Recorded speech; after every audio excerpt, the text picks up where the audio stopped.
Morning, Assistant Public Defender Lauren Perry on behalf of Mr. Beach, who is approaching.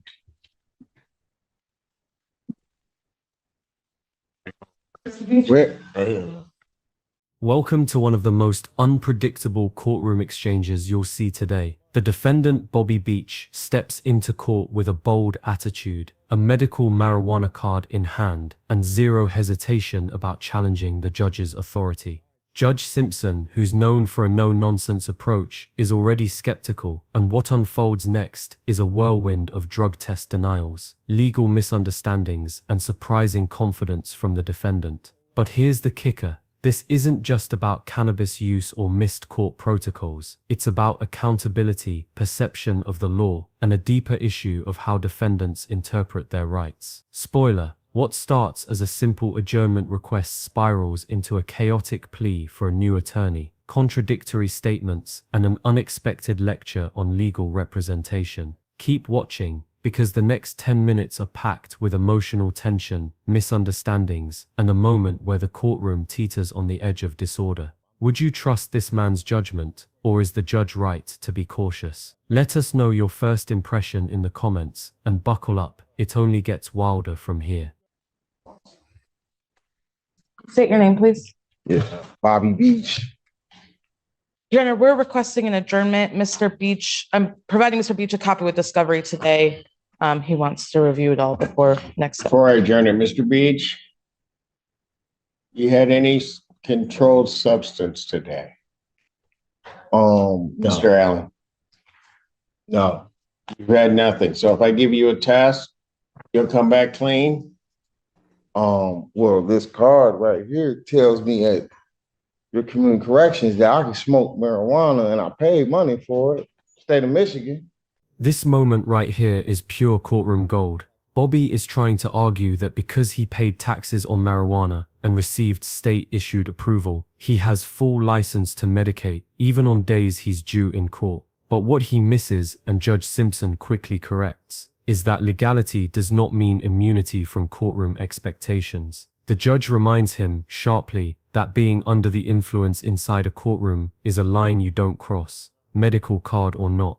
This is a common misconception. Many defendants assume that state-approved cannabis means they're off the hook entirely. But in legal settings, especially in court appearances, perception of sobriety and professional conduct matter. The judge isn't challenging Bobby's back surgery, he's challenging his sense of timing and responsibility. And did you catch that awkward moment when Bobby admitted he just woke up? It instantly undermines his whole defense. The courtroom isn't just about law, it's about credibility, and Bobby's losing that by the second. Say right here, regulatory cannabis. I pay money, taxes. I should be able to medicate. I just had lower back surgery 2 years ago, St. Joe Hospital. They said either use prescription drugs or use what the state of Michigan provides you, the taxpayers.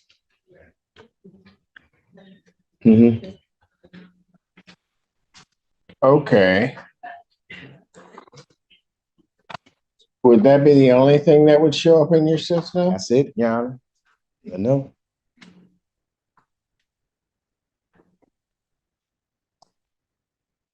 I'm going to pass the matter. I'm going to let him go on his own. Take a test, come back, and then I'll decide what I'm going to do. Despite your ability to use marijuana on that card, you can't be under the influence when you come into court. You understand that? Yeah, I'm not now. I just woke up. I'm not now. Oh, you just woke up? Yeah. That's why you didn't know where to go in the courtroom? Yeah, I just had a daughter. Okay. No, I got you. I've been babysitting her this morning. Okay, I'm hearing you. I'm going to trust you to go over on your own. Let's see what the test is. I'm not smoking coming on court, Your Honor. Really? Yeah. Okay. All right. I'm very coherent. Okay. All right. Then you probably ought to stop talking and go take your test. Okay. All right. Yeah, that way. You better, yeah, get an order over to him. Just a one time. Mr. Fisher, tell Miss Perry you better point the way because he's going to get lost. Can I address the court, Your Honor? This is where things start to unravel. Despite his attorney's clear warning not to speak, Bobby insists on addressing the court. And here's the problem: the moment a defendant overrides their own legal counsel, the judge is already on high alert. This isn't just a breach of courtroom decorum. It shows that Bobby is either unaware of the risks or doesn't trust the system at all. Either way, it signals trouble. You'll notice how Judge Simpson gives him a window to explain, but not without emphasizing your attorney advised against it. This isn't just a courtesy, it's a subtle warning. Anything Bobby says now can further complicate his case. And here's a question for you. If you were Bobby's attorney, would you try to stop him again, or step back and let him dig the hole deeper? Sound off in the comments. I'd advise against it. I've advised him to speak to me first. If you want to address the court, your counsel has advised you that it may not be possible for you to do so, so. I and my attorney don't see things the same way. So I would, right now, like opportunity to get another attorney. Okay, and how do you intend upon doing that? I beg your pardon? I'm hard of hearing. Can you hear me now? Yes, sir. So with reference to an attorney, how are you intending upon doing that? I'm going to ask to have another one appointed to me. Well, it doesn't quite work that way. Okay.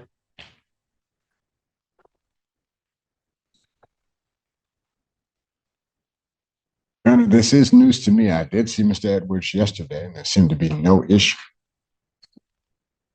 So you've actually talked to Mr. Brown? In this whole procedure, I may have talked to Mr. Brown, maybe about an hour, 15 minutes here, 15 minutes there, 5 minutes here and 5 minutes there. Okay. This is my first time ever being in court in any type of way. Okay. So what am I supposed to take from you? That I'm not satisfied with my attorney. This is one of the most emotionally loaded exchanges in the whole hearing. Bobby claims he doesn't feel understood, despite being assigned one of the top public defenders in the county. And Judge Simpson wastes no time defending his colleague's track record. This moment is a masterclass in how quickly courtroom respect can flip into courtroom tension. The judge gives Bobby a chance to explain his dissatisfaction, but Bobby fumbles, citing communication breakdowns and vague confusion instead of actual misconduct. This is where the courtroom's emotional weight becomes clear.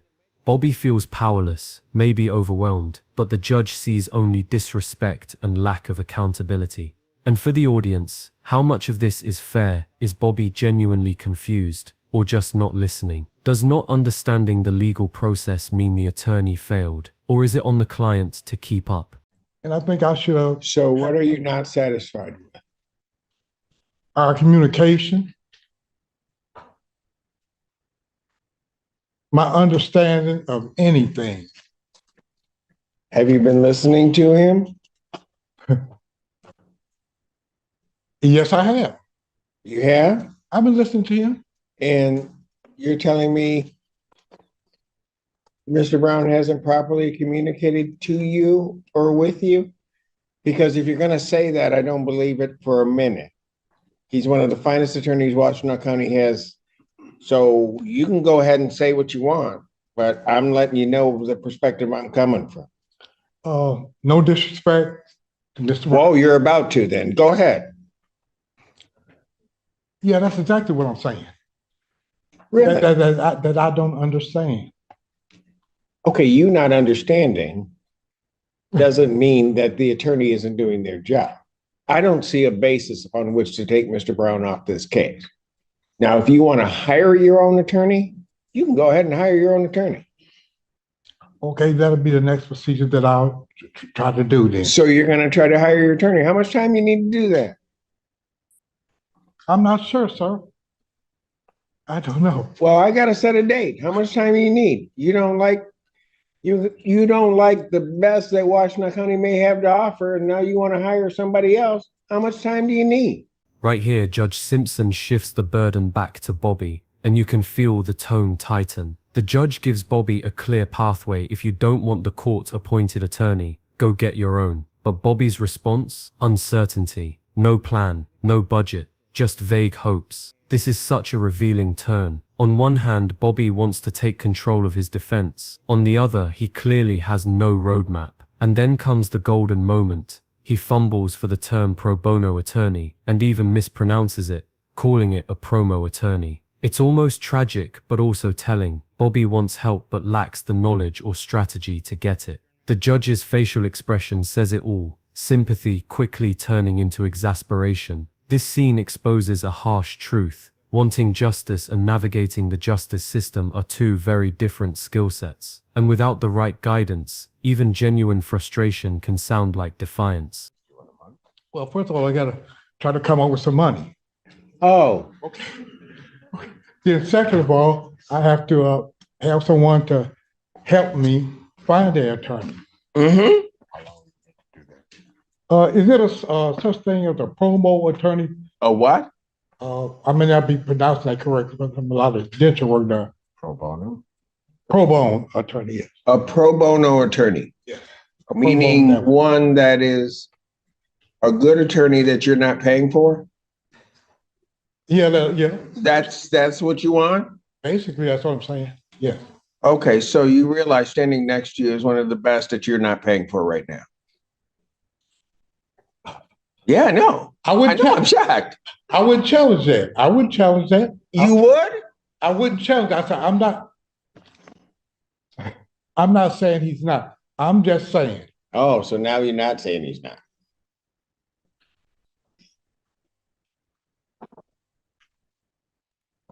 I've said what I've said, Mm-hmm. and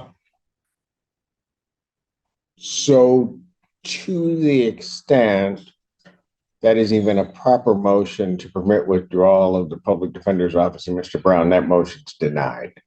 This ruling is the legal turning point. Bobby's attempt to swap out his attorney is shut down, not because the judge is heartless, but because there's no solid legal reason to justify the change. Let's break that down. A defendant can't just fire their court-appointed lawyer because they don't vibe. There has to be proof of incompetence, neglect, or misconduct. None of that is evident here. In fact, the judge doubles down on the lawyer's excellence. Judge Simpson's final advice to Bobby, to stop overthinking and start listening, is firm, fair, and honestly spot on. It's a moment that all aspiring attorneys should study, where authority meets empathy and law meets real life. If you've ever doubted whether courtroom patience runs thin, this is your answer. I don't see a basis upon which to do it. So, Your Honor, what I'm going to ask to do is to adjourn this for 1 week. So that, 1 week? yeah, so that my client and I can have a chance to talk and find out the nature of his discontent.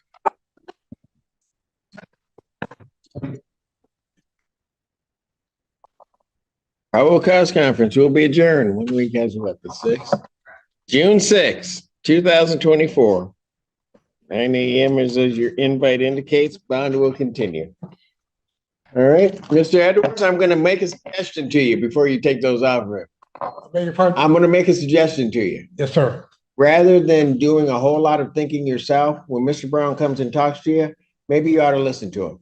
And then if you have questions and you may not understand something he's saying, you should probably just ask it. And then you'd have probably a better understanding of what's going on, and we don't have to go through this again. Thank you. Have a great day. No, can you please state your name for the record? Franklin Joseph Milton. Okay. Your Honor, we are asking for an adjournment in this matter as well. The adjournment is as a result of, we sent a request for consideration for an offer to the prosecutor. We did initiate the negotiations. We're just still working on those. So I think a short adjournment would do it. Yeah, if the court so allows. Oh, you done? Yes. Any response from the people? Probable cause conference, June 13, 2024, 9 a.m. Bond continue. Your Honor, if I may briefly. That's where we're going. Go ahead. I know. It's my understanding that Mr. Melton has CMH Act Services set up. Tom Kloss is the individual who's assigned to the case to his matter. He has a set up keys and knows where Mr. Melton's going to be staying. Should he get out and offer requesting home confinement was also sent to the prosecutor for her consideration as well to see about a stipulation to the request. And so I would just be asking for your consideration as well. It's my understanding that Ms. Tenha is leaving it to the discretion of the court. Where would he be? Up on Gulf side. I have a 2-bedroom up there, sir. Tom from Community Mental Health has the key and is ready for everything for home. When did that happen? I'd have to pull up the, Well, no, when, I'm sorry. that's not the address that we have. I think, Your Honor, that might be the address he set up with Mr. Kloss. I don't know what address that he may have given for arraignment purposes. And I'm certain that that was likely different. Is that correct? Yeah. Okay. Yeah, that was a different one. The person's unable to do anything, but Tom Klaus has the key and has everything ready for home confinement. So, my understanding, and maybe Mr. Bellinger can correct me if I'm wrong, this is my understanding speaking with him this morning, that this individual from CMH has confirmed that he has an apartment with a key for Mr. Melton. And that if he were to be allowed to home confinement, that's where he would go. CMH not only would have that address, but would be providing services there. The complexity ramps up here with another defendant, Mr. Melton, and a debate over home confinement. What makes this moment gripping isn't just the logistics, it's the uncertainty. The defense claims everything's ready, apartment secured, mental health support lined up, key in hand. But the court is operating with zero documentation. Judge Simpson is caught in a trust gap. Should the court approve home confinement based on verbal assurances? This is more than legal, it's ethical. Do we trust the system of community mental health and halfway housing, or do we require hard proof every time? Judge Simpson makes a calculated call, deny the request for now, but leave the door open. It's classic courtroom tension, balancing public safety, rehabilitation, and incomplete information. What would you do in the judge's seat? Approve with a verbal okay or demand ironclad evidence? For the record, I don't have any documents. I'm relying on representation. But Mr. Bellinger that he has that information. Why did you get a different address? Oh, because I thought the person might be able to let me stay. Okay. Understood. Your Honor, to clarify further, during the arraignment, he gave a different address to an individual who he assumed would allow him to stay and reside with that individual. That address that he's now given to Mr. Kloss for purposes of home confinement is an address that he's had for a place that he's had for a year now. So it's his own place. Yeah, and On Gulf side? I'm sorry, On Gulf. on Gulf side, sir. He's had that for a year? He's had his own residence for a year. I don't know what the circumstances were at arraignment to the extent that he couldn't go back there or why he. What is the Arbondale address? The Arbondale is where I used to live. I lived there for, I had the address for 22 years. Never missed rent. Did this get you? Did being in custody get you evicted from that location? No. Okay. We were already moving to Gulf side. Okay. We were already getting out of there. Who is we? Tom Klaus was, and we were moving out of there So was Tom helping you do that through CMH? through CMH. Okay. Yeah, it gets into this whole thing that it Okay. does. Yeah. Your Honor, if I may, just briefly. Yes, please. So what we would want for Mr. Melton is to receive CMH service. Yes. Correct. If he's able to do so in a way that keeps the community safe and keeps him out of trouble, we are all for that. We understand that we always want to strive for the least restrictive means we can do that. If there is a CMH person who has indicated to Mr. Bellinger that he has a key and everything is set up for home confinement, we will leave it to the court's discretion. What I failed to ask Mr. Bellinger, and I apologize, is whether he's had direct contact with the CMH person, or Right. if this is all relying on Mr. Melton's explanation, because there obviously have been some issues with that in the past. So if we can kind of clarify on the record that Mr. Bellinger has been in direct contact with Mr. Klaus with CMH and has received information from him that Mr. Klaus has a key to an apartment that is ready, that would be appropriate for home confinement. We will leave it to the court's discretion. Your Honor, it's my understanding that Ms. Baltima from our, the social worker from our office has had and been working with him and has had that direct contact. I have not personally had the direct contact, however, someone from my office has. Okay, so here's what I'm going to suggest. I'm going to, at this time, deny your request. Okay. However, I'd suggest that you work with the prosecutor's office, get that information to them. You've heard their position. And I Certainly. think that's an appropriate position, that if there's some place that's safe that is appropriate for home confinement, that's fine. But right now, I don't have anything concrete that says he has an apartment on Gulfside, and there's a lot of them there. Understood.